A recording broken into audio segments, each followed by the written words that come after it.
5ই September সারা ভারতে শিক্ষক দিবস রূপে উদযাপিত হয়ে আসছে। কিন্তু কেন বছরের এতদিন থাকতে কেন ওই দিনটি বিশেষভাবে চিহ্নিত হলো? 1888 সালের 5ই সেপ্টেম্বর জন্মগ্রহণ করেন সর্বপল্লী রাধাকৃষ্ণন। জন্মস্থান মাদ্রাজ রাজ্যের একটা গ্রাম, নাম তার তিরুত্তানি। তিরুত্তানি থেকে উত্থান হয়েছে যে মানুষটির, তিনি একসময় গোটা একটা দেশের পরিচয় বহন করেছেন। একদা পৃথিবীর বিরাট একটা অংশের মানুষ ভারতবর্ষ বলতে যেমন বুঝতো স্বামী বিবেকানন্দকে অথবা রবীন্দ্রনাথকে দিয়ে, যেমন জানতো ভারতবর্ষকে, ঠিক তেমনি পরবর্তী এক সময় দুজন ভারতীয় মনীষীর দ্বারা সমগ্র ভারত চিহ্নিত হতো। একজন ভারতের প্রাক্তন প্রধানমন্ত্রী জওহরলাল নেহেরু, অপরজন ভারত রাষ্ট্রেরই প্রাক্তন রাষ্ট্রপতি সর্বপল্লী রাধাকৃষ্ণন। বিশ্বের দরবারে কিন্তু রাধাকৃষ্ণনের পরিচিতি ভারতের রাষ্ট্রপতি পদটির জন্য নয়, বরং জ্ঞানী গুণী দার্শনিকদের আসরে তাঁর ভিতর দিয়েই ভারতের পরিচিতি ঘটেছে। বিশ্ববাসী বুঝতে পেরেছে ভারতের শাশ্বত আদর্শ ও মর্মবাণী। সারা বিশ্বে ভারতের মর্মবাণী প্রচারের জন্যই বুঝি তার জন্ম হয়েছিল। এদিক থেকে রাধাকৃষ্ণনই ছিলেন স্বামী বিবেকানন্দের সার্থক উত্তর সাধক।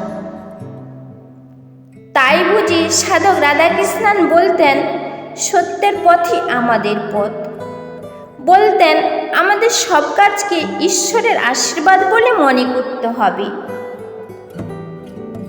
সাধারণ বেশভূষার এই অসাধারণ মানুষটিকে ভারত রাষ্ট্র 1954 সালে ভারতরত্ন উপাধিতে ভূষিত করে তাকে ধন্য করেনি, ভারত নিজেই ধন্য হয়েছে। পৃথিবীর অন্যতম কীর্তিপুরুষ সর্বপল্লী রাধাকৃষ্ণন সত্যই ভারতের রত্ন। এই কীর্তিপুরুষের বাল্য শিক্ষা শুরু হয় এক মিশনারি বিদ্যালয়ে, আর কলেজে শিক্ষা মাদ্রাজের এক খ্রিস্টান কলেজে। 1907 সালে স্নাতক হয়ে 1909 সালে মাদ্রাজ বিশ্ববিদ্যালয় থেকে দর্শনশাস্ত্রে সর্বোচ্চ পরীক্ষায় উত্তীর্ণ হন। এবার আসি কর্মক্ষেত্র। মাদ্রাজ বিশ্ববিদ্যালয়ে শুরু করলেন অধ্যাপনা।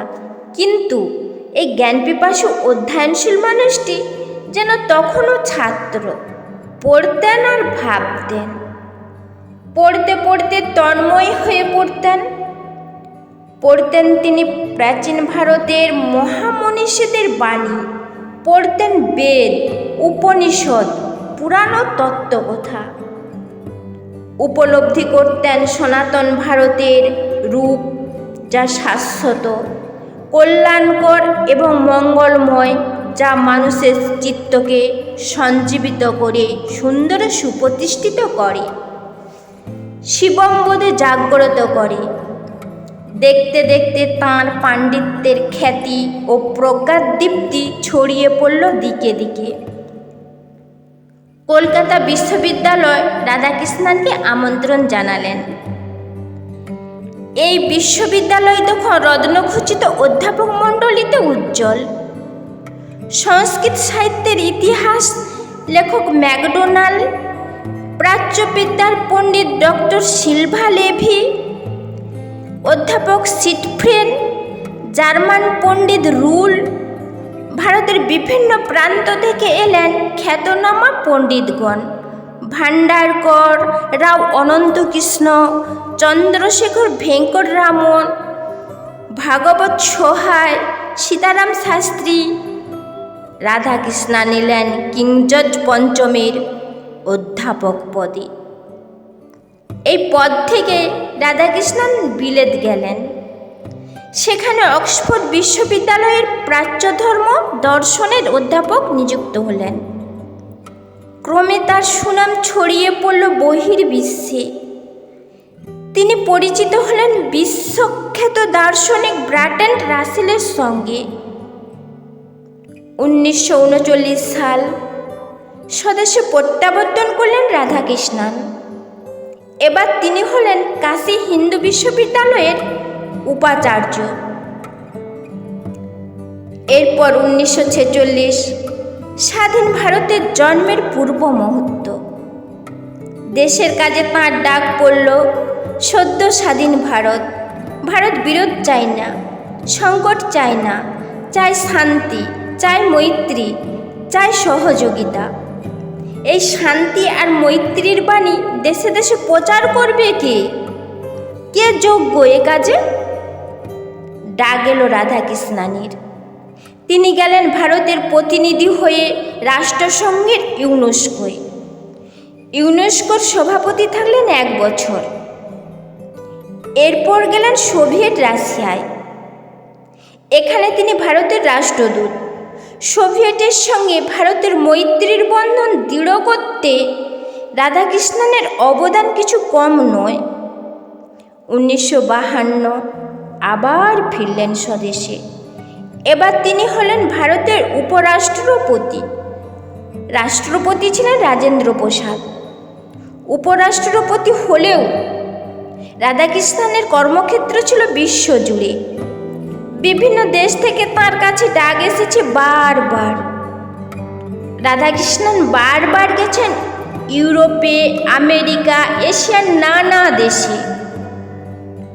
কখনো বক্তৃতা দিয়েছেন প্রাচ্য ধর্ম সম্বন্ধে, কখনো বা প্রাচ্য সংস্কৃতি সম্বন্ধে। স্বদেশের নানা কাজে, নানা দায়িত্বে ডাক এসেছে তাঁর। সে ডাকে সাড়া দিয়েছেন রাধাকৃষ্ণন। নিজের পাণ্ডিত্য ও দার্শনিকতার আবদ্ধ থাকেননি।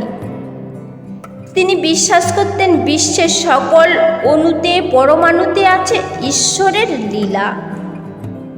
সকল কাজেই আছে ঈশ্বরের অপার আশীর্বাদ আর তার মহান মহিমা।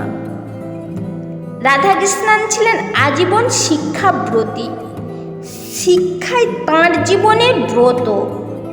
যেমন পড়েছেন তিনি, তেমন লিখেছেনও অনেক।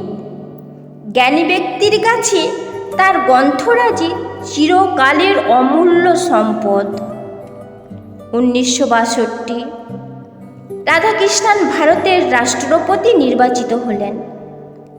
এ যুগের সর্বশ্রেষ্ঠ দার্শনিক বার্ট্রান্ড রাসেল আনন্দে অভিভূত হয়ে বললেন, দর্শনশাস্ত্র আজ সম্মানিত।